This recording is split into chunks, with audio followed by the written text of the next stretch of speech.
रामगढ़ में जो फैक्टर है वो बड़ा चैलेंज है। तेजस्वी यादव कहते हैं हम A to Z की पॉलिटिक्स कर रहे हैं, तो रामगढ़ में राजपूत हैं, यदि यादव उनके साथ नहीं चलते तो फिर वही वाली बात है कि यदि यादव रहेगा तो यादव देगा, यादव नहीं रहेगा तो यादव किसी भी दूसरे उम्मीदवार के पक्ष में जो उम्मीदवार खड़ा होगा उनके साथ चले जाएगा। तो ये बड़ा चैलेंज तो हो गया ना, ये बड़ी चुनौती है। चुनौती हम इसलिए कह रहे हैं इस बात को, और बड़ी चिंता की बात इसलिए है तेजस्वी यादव के सामने, क्योंकि तेजस्वी यादव लगातार उस वोट पर अपना ग्रिप लूज करते जा रहे हैं। उम्र की ढलान के साथ लालू यादव की भी यह पकड़ छूट गई है।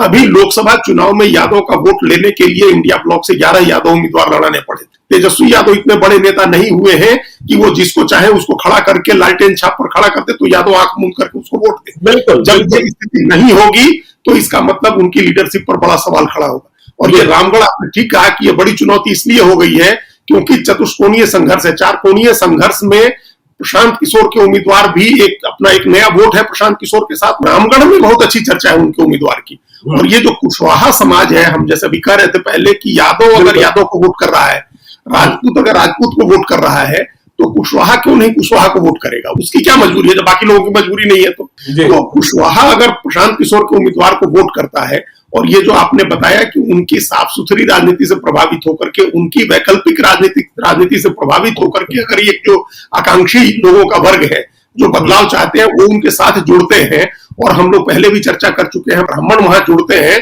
तो फिर दूसरी ही राजनीति हो जाएगी। फिर वहां दूसरी चीज हमको देखने को मिल जाएगी नतीजे में चुनाव के उसमें।